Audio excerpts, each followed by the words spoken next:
Podcast, an all-around look at student-centered education. I'm Laura Gellin. And I'm Adrian Pumphrey.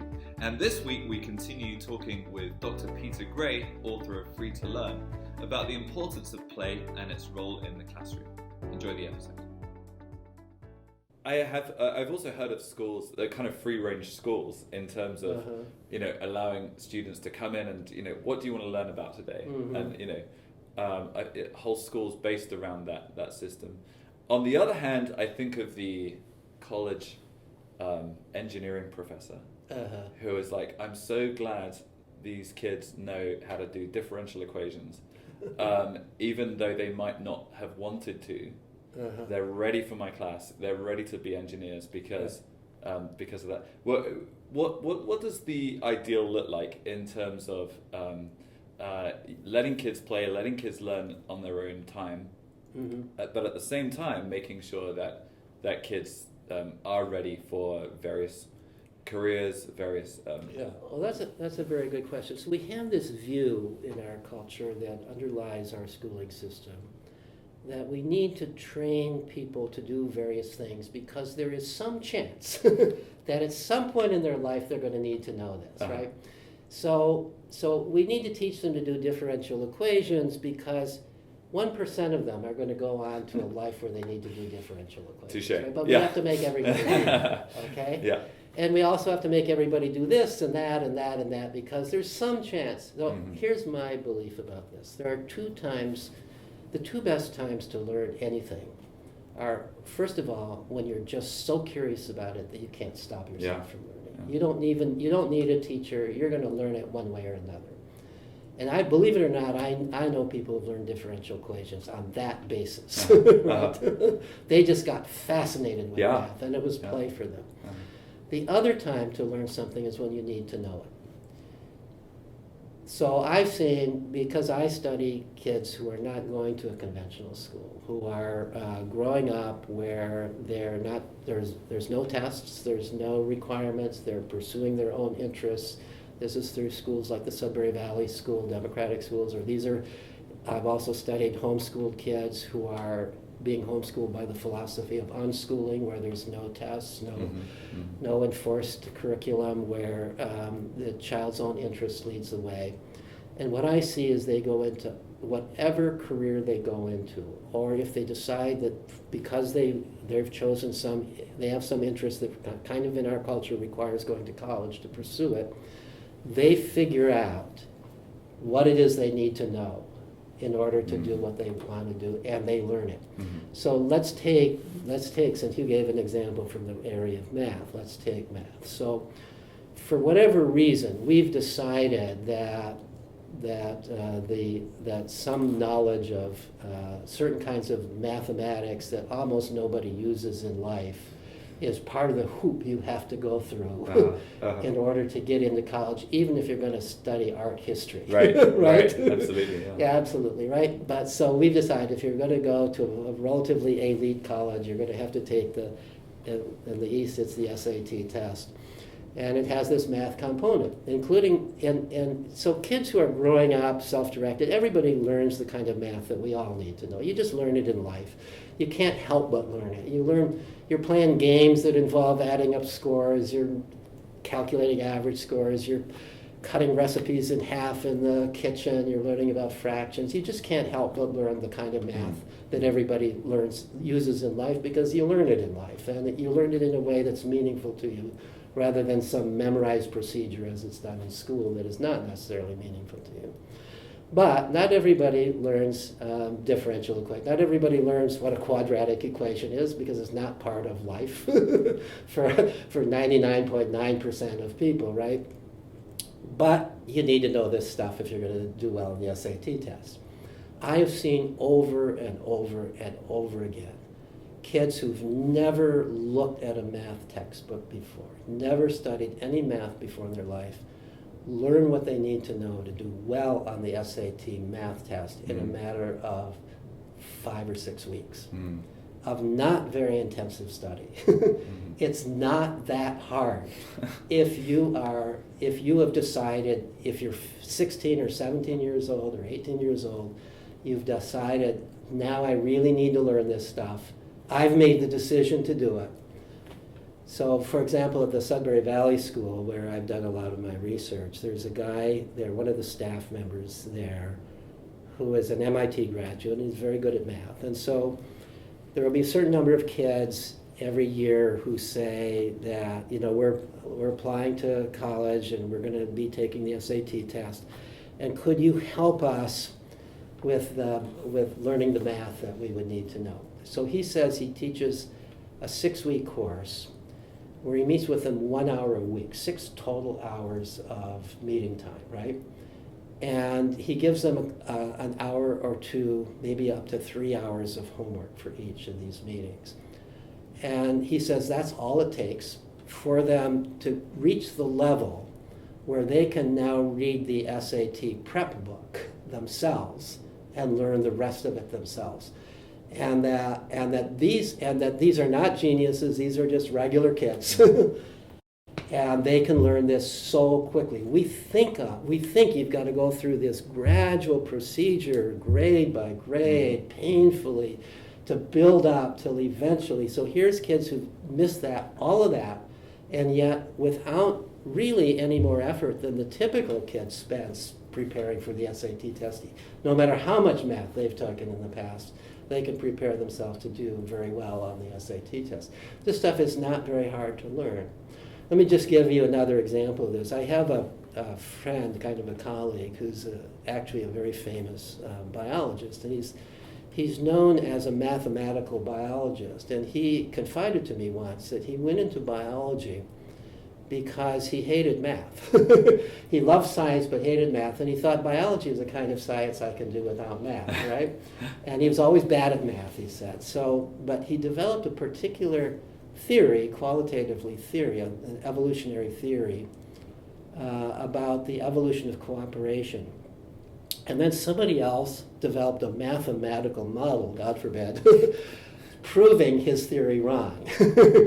And so he said, oh, damn, I've got to figure out this mathematical model, and I've got to learn the math to do that. And he said, I discovered I could learn math after all, now that it mattered to me. And so he studied the math, he figured it out, he identified what he perceived, at least, as the flaw in the mathematical model, developed his own mathematical model, and is now known as... So the point is that it's really a mistake for us to believe that we have to teach children whatever they might possibly need to know in the future. The other thing we should recognize is we can't predict what our children are going to need to know in the future. We honestly can't predict that. The world is changing so fast that it is really hubris for us to believe that we can predict what our children need to know. What we can predict, what we can be sure of, is they need to be creative, because the world requires creative people now. The non-creative things are all done by computers and robots and so forth. They need to know how to get along with other people. They need to be sociable. They need to know that.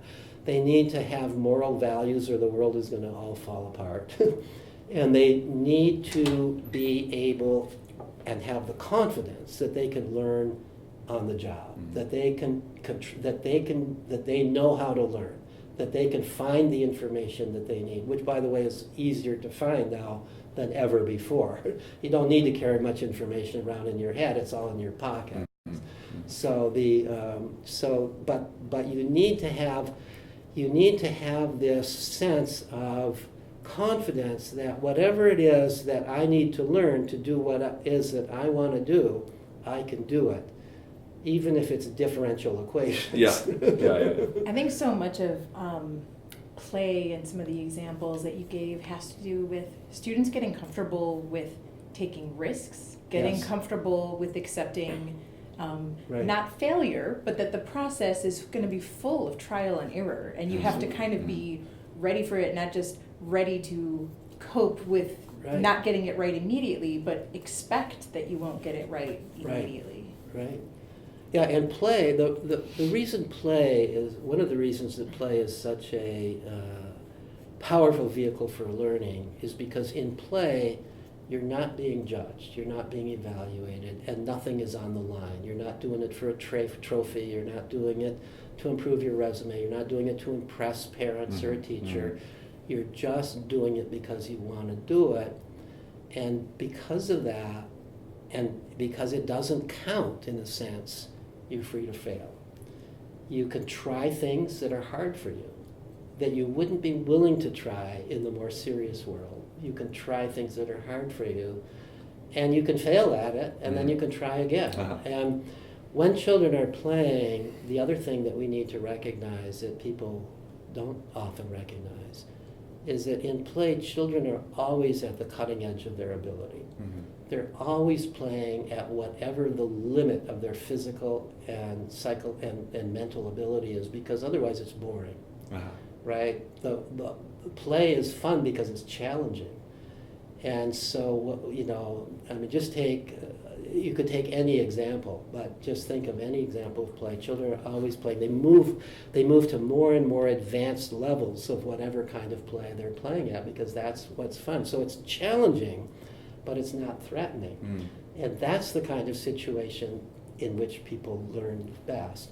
So when you go, if you've had a lot of opportunity to play, you've learned that you can take risks and you can fail. Now, you're out there, let's say you're out there now, you have to make a living, right? And we're now in a world where, the secure jobs aren't there anymore, right? They're the old union jobs where you could get a union job and you'd be protected by the union for the rest of your life, and you'd be basically using the same skills for your whole life. For better or worse, they're not there now, or very little of it is there. So you've got to be willing to learn on the job. You've got to be willing to try new things, and you've got to be willing to recognize that sometimes you're going to fail. And anybody who's an innovator, and increasingly, you almost have to be an entrepreneur to make in this world. More and more of the jobs are entrepreneur-like. You're starting up your own business, or you're being part of some kind of startup, and most of them fail, right? And you have to be able to bounce back from that. You have to be emotionally resilient. You can't think of failure as the end of the world. But unfortunately, I don't think teachers have this in mind, but unfortunately, the way we are raising children, they're growing up deathly afraid of failure. They believe, there are kids in college who believe if they get anything less than an A, it's a failure, that their life is now going to be ruined. And this comes from pressure from home. It comes from, I've heard from a lot of, because some of them respond to my blog posts, college students and high school students too, that they have come to believe, based on the things that they're being told, that they've got to get all A's. They've got to get into all the honors classes. And then they've got to do well in these, otherwise they're going to be failures in life. And this is one of the reasons they're having emotional breakdowns at record levels. One of the colleges are seeing record levels of use of the mental health centers, because young people are coming to college not emotionally prepared to be in charge of their own lives, and to be able to bounce back from setbacks, whether it's a bad grade, whether it's a romantic breakup, whether it's an argument with a roommate people are having, instead of just these are the things that happen in life and you deal with them. They're feeling like this is something I need to go to a psychologist about, because I'm emotionally so upset that I can't do my schoolwork. This is the problem right now. It's not any academic deficiency that's the problem in college. It's emotional and social deficiency, and that becomes because children are growing up without the opportunity to play and explore and learn how to solve their own problems, learn how to make friends on their own. Right, that need for resilience. Yeah, need for, And coping methods, and seeing that it's not the end of the world. Exactly. And I feel like it's another touch point here that we haven't quite touched on yet, also has to do with parenting trends, right? Of helicopter parenting and lawn-mowing parenting, and how I feel like part of valuing play is kind of asking those helicopter parents and those lawn-mowing parents to like back off, because you're it's hard Right. because as a parent, we're both parents, that you also, you've got this great desire to help your child, and you want your child to learn and all of these things, but sometimes it can actually get in the way. Exactly. Parents have become overly concerned about academic performance of their children, and they have become overly convinced that their job as a parent is to be teaching their child, or to be sure that their child is more or less constantly being taught. As opposed to the job of the parent when I was a kid was to provide food and shelter and love, and to care. But your job is not to be a teacher. Children, your job is to be sure that your child has a place to come back to after spending the day out playing.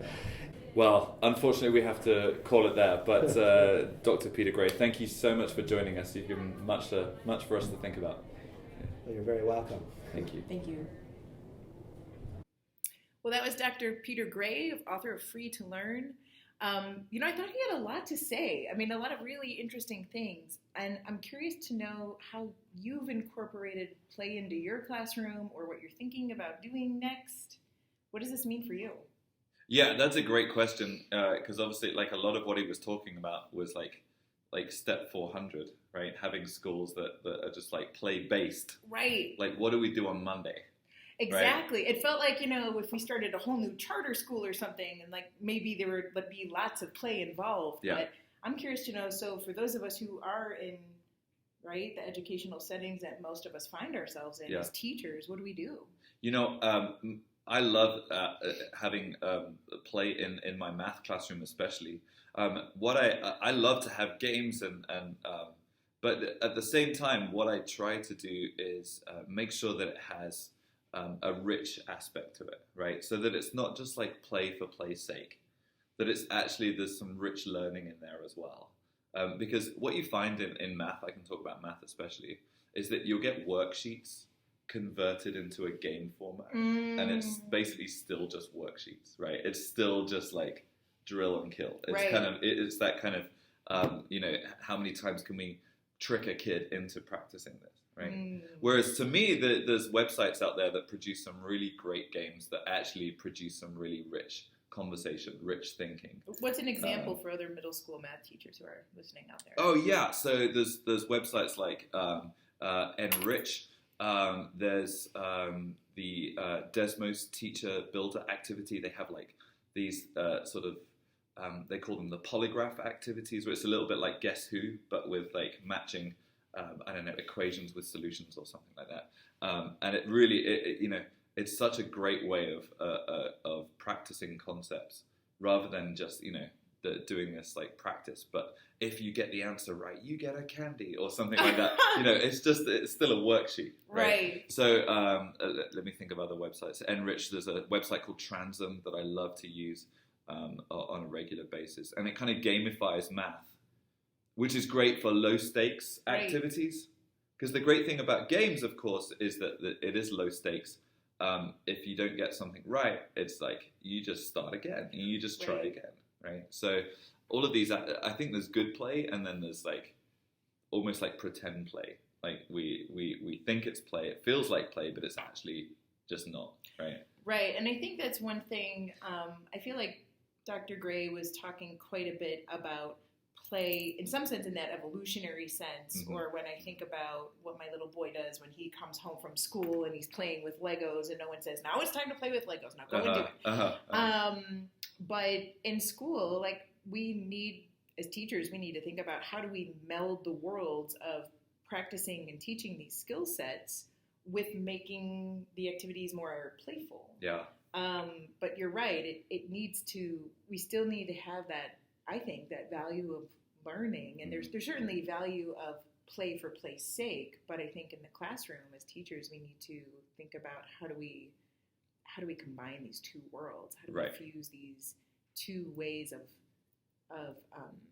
goals, that you can learn and it can be playful. Right. No, exactly. I wonder what you think about play-based learning, because he was talking about, you learn based on what you need to know, right? And he was talking about you play around with things. I'm thinking like, I once built a table, right? And I'm not sort of bragging about that. I'm just saying. Yes, you are. Okay, maybe a little bit. Okay, maybe a little maybe. bit. Okay, but I watched a YouTube video, right? I'd Right. never built anything like that in my life, but I watched a YouTube video, and it was great fun to make. And it wasn't actually that challenging. But it's obviously like you've got to get over this mental hurdle of I can do this. But it was kind of I learned what I needed to for the moment. So what do you think about that in terms of our classrooms, in terms of like, we have a curriculum that we teach Right. versus we take it where the kids feel like they need to go and feel like they need to learn? Right. I think actually with that, I think I have done some of that in my classroom before. A couple years I did a summer reading assignment where instead of taking some big test over the summer reading book or writing some big essay, I had the students think about a real-world topic that the book touched on, and then they had to create an infographic. And most students have seen infographics here and there, but they've never designed one. They've never thought about it as a genre of writing or a genre of reading, really. And so most of them don't know how to design one or create one. And so what you have to do is you have to get in there and you have to sort of learn a new program. Some of them have never worked with Canva, never worked with PictoChart, Sure. or haven't used even PowerPoint sort of in that way. And there's definite trial and error there. And I don't sit there, it's not a technology course. I'm not sitting there saying, like, here's how you change the colors. Yeah. I mean, I'm there in case, they really get stuck or something. But even something like that, I mean, that's real, to me, that's real trial and error. That's also teaching them to be lifelong learners, that being a learner does mean trial and error. It means going out and like, well, I want to do X, but in order to do X, I need to learn how to do Y. All right, so I guess I'm just going to do both here. Yeah. And that's, to me, that's really the skill of what we want, I think, for our students, at least in terms of technology, that they're not frightened by new programs. They're not saying we need to sit down and have a teacher teach it to me, but they learn by getting their hands on it, right? And if there is something really cool in Photoshop that they want to learn how to do, they know, well, it's time to be resourceful. Right? What do I do? And it's, you go to YouTube and you see somebody else do it, and then you try it, and then, I know resourcefulness is, one of our core values, right? Exactly. But it's a case of like, that could be like argued as one of the most important, right? In terms of helping kids to teach themselves and learn themselves. I'm not sure I learned that until college and beyond, really. Right. Looking back at my own school experience, to really teach myself, like to find something and be like, I need to learn this. I really want to learn this, and this is how I do that. And YouTube helps with that kind of thing. But it's like, how do we get that? How do we encourage that in our classrooms? Well, and I think part of that is also, in some sense, it's an authentic assessment, right? I mean, depending on how you're going to define that. But the idea that it might be for an outside audience other than the students in the room, or rather than just the teacher, maybe you post it in the hallway. And so it really is going to inform people about whatever your topic is. But then also the learning becomes more authentic. And absolutely. Learning about how they learn is so important. And, and I think again about trying to fuse the playfulness with skill sets. I think role playing and simulations, there's a lot to be said for those. So I teach the AP language course to the juniors, and a lot of that has to do with rhetorical situations and persuasion and how does that all work, and how do you compose thinking about the rhetorical triangle and all of that. And I just the other day had students sort of pretend to be like they were politicians running for governor, and there's a snag in their past, and it's there's irrefutable evidence, and now you've got this press conference. So what are you going to say at your press conference? Now, some people might say, well, you're doing the playful thing, but what does that have to do with your course? It has everything to do with the course, right? You have to think about who you are as a speaker, who's our audience, what's the situation, what's your purpose. you know, how do you still get the audience to vote for you, even though you Yeah. have to admit to doing this thing? Yeah. When politicians put spins on things, what does that look like? How does that sound? You know, or do you just come in and you take responsibility for what you did and try to hope that voters will still vote for you? Yeah. But you know, there's a lot of overlap in what we're teaching in real world. Mm-hmm. And to me, like, if you can get the playfulness right in there, then you really hit on something important. Yeah, absolutely. And how much more of a rich experience will that be compared to you just standing at the front and just like teaching, you know, Right. just giving the lecture? Like they'll remember that so much more. Absolutely. That way. Yeah. Well, then they also get to struggle with it. And the struggle is key. Yeah. I was just reading the other day an article on Edutopia, and it was about how students think they learn more when they hear a lecture. Huh. But they actually end up scoring about 10 points lower on performance Wow. than if they do the active learning. Uh-huh. But I think some students might not like the active learning because what's put in front of them is what they struggle with. Sure. Right? To say, like, Yeah. you haven't nailed it yet, Yeah. gotta keep trying here. And obviously that can be really frustrating. But again, if we think about that playful atmosphere and sort of, gamifying where it makes sense Mm-hmm. to, not gamifying education, but maybe gamifying a skill or gamifying your classroom in some ways. Yeah. To say, you know, it's okay. Yeah. It's trial and error. This is what it looks like. Same as when you play your video games at home. Well, exactly. And that's it. You know, it's low stakes. It makes struggling okay, doesn't it? I think that's the thing with play. Yes. Is it does make struggling okay. Yes. Well, that's about all we have time for today. We hope you've enjoyed these couple of episodes with Dr. Peter Gray. Do join us again as we chat with Patrice Bain, author of Powerful Teaching.